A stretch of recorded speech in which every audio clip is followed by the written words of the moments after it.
Hey YouTube, this is Indalio here. For starters, I'm sorry about the light. And second off, this is going to be a showing of my reptile type worm deck.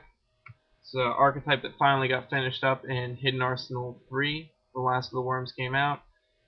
I'm sorry, actually, there were a couple of worms that have not come out yet, but for me, what I have right here is all I really need for my worm deck.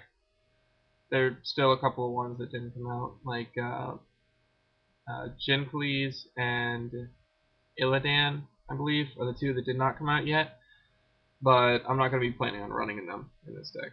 So. And here we go. This is going to be showing in details as to why I have these cards in my deck. For starters, we got 2 Wormbaris, 3-star, 1400, 1400 attack, 1500 defense. When this card is normal summoned, you can flip 1 face-down defense position monster on the field into face-up attack position. This card's great for when you special summon Worm Zero, and you can use Worm Zero's first effect to special summon a worm-type reptile monster in face-down defense position, and then normal summon Baris to flip him in face-up attack, instantly get his effect, yada yada. 3 Carteruses. The worm deck that I've designed is a pretty much search-out deck that searches out every single last worm within the first couple of turns. These guys help out. 4-star, 1200 attack, 500 defense. When this card is flipped, it's a flip effect, you can add any level 4 or lower reptile worm type monster into your hand. We have 3 Worms X. 1800 defense, 1000 or 1800 attack, 1000 defense, 4-star. Great effect. When this card is normal summoned, you can send any worm-type reptile monster in your deck to the graveyard. So he's essentially a Foolish Burial for worms. And he has a Yagan combo that I will show you when I get to Yagan.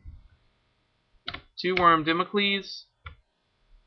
He's the 4-star beater. There's one more called Reculus.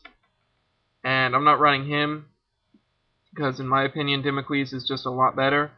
When he's flipped face up, flip effect, he gains 300 attack, putting him at 2000 attack, and he also gains 300 defense, putting him at 1700 defense, so not bad for a 4-star. But I like him because instead of needing to be flipped to attack, he can just normal summon attack, whatever, and he just does not get flipped face down at the end phase like Reculus does. These are the Yagans that I was talking to you about earlier when we were on the Zex. 4-star, 1000 attack, 1800 defense, and when this card is flipped face up by any means, he's not a flip effect, you can select 1 face up monster your opponent controls and return it to your hand, or return it to their hand rather, just goodbye. When you only control a Worm Zex, this card can be special summoned from the graveyard, so he bypasses things like Necro Valley, and when this card is special summoned in this way, and it is removed from the field by any means, it instantly gets removed from play. So that's the only downside of using that effect. But otherwise, real nice to do, especially turn 1. 2 Worm Tentacles, 4-star, 1700 attack, 700 defense, and has the effect of when you remove from play a worm-type monster, you can have this card attack twice, and he doesn't have any attack reducing or anything like that, so it keeps the attack, attacks twice. If you have an open field, attacks for 34 altogether. If you have Solidarity up, he attacks for 25, so I'm making 5,000. 2 Worm Prince, 6-star, 2200 attack, 400 defense. When this card destroys an opponent's monster by battle, you can select any worm-type reptile monster from your deck and add it to your hand. Yet again, showing up the main build of the deck, which is infinite search. You can search out whatever you want with these guys. Real great cards to have. The only downside for them is that when you control only a Worm Prince face up, this card is destroyed at the end phase. So don't leave him alone. 1 Worm Warlord, and he's just a great card for the worms. He has the combined effect of Dark Ruler Hades and Tyrant Dragon. And when this card destroys an opponent's monster by battle, you can, or rather, when it destroys it by battle, it negates the effect, and then it can attack again. So, real nice. The only downside is he can't be special summoned. 2 Worm Queens, staples to a Worm deck, 2700 attack, 1100 defense, 8-star. It is a 1 tribute if you're using a Worm Reptile type monster for its tribute. And once per turn, you can tribute off 1 Reptile type Worm monster to search out any Worm type Reptile monster of the same level or lower. So what I like to do with these guys is Viper's Rebirth one of them, and keep the other one in the deck, and tribute off the Queen for the other Queen, so that Viper's Rebirth doesn't kill it, and then just keep a 2700 attack monster scot-free. 2 Worm Kings, same deal as Worm Queen, 1 tribute for so long as you're using a Worm type Reptile monster. Same attack, same defense, relatively same effect, except you can tribute 1 Reptile type Worm monster to destroy any 1 card on the field. It's not limited to just your opponent. And you can also tribute off Worm King for his own effect. So, it's a real nice card to have. 1 Worm Victory. I run 1, if only because when I bought the Hidden Arsenal 3 packs, I only pulled 1, and just for the fact that you only really need 1 out of a Worm deck. He's a flip effect. When he's flipped face up, he destroys all face up non-worm reptile type monsters and gains 500 attack for every worm type reptile monster that's in your graveyard. So he can easily gain 5,000. He can easily just keep on gaining attack, no problem, and clean up the field. And moving on to spells, I have 3 Viper's Rebirth, which are essentially Monster Reborns for the worms. Just brings back a worm at the end phase, destroys it.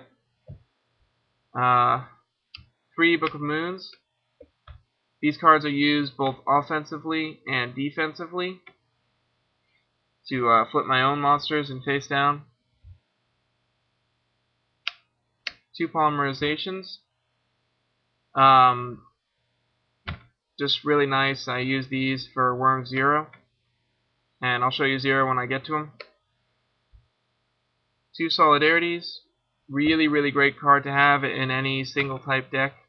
Just gain 900 attack right there just for being on the field. Foolish Burial, staple. Monster Reborn, staple.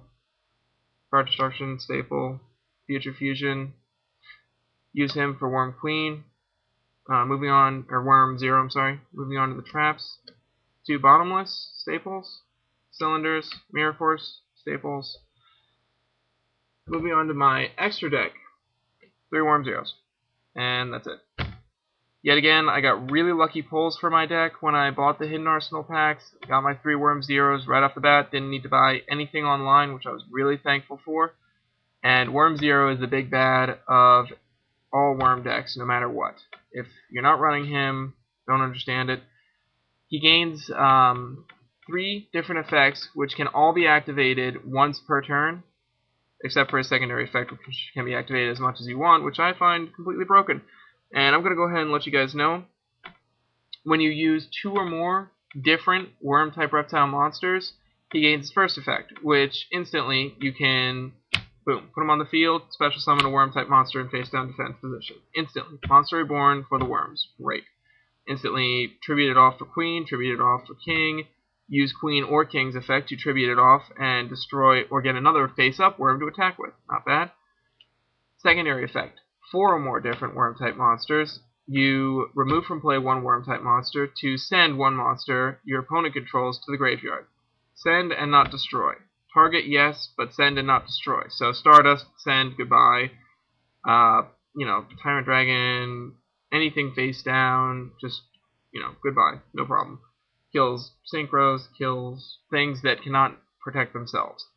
And his third effect, which I never use him for, you fusion 6 or more different, and you just draw a card. So even if you do get to the point where you can do that, instantly you're drawing a free card, no problem. Just for having him on the field, you draw a card. Really, really nice. So that's going to be my worms, and go ahead and leave comments, leave whatever you want. To my knowledge, this is the first worm build that's like that, and I've played it against my brother's Necro Valley, or my brother's Gravekeeper deck. I played it against my older brother's decks, and it always manages to fight back and lean out on top. So really, it's a very, very competitive deck, and I hope you guys enjoy it. So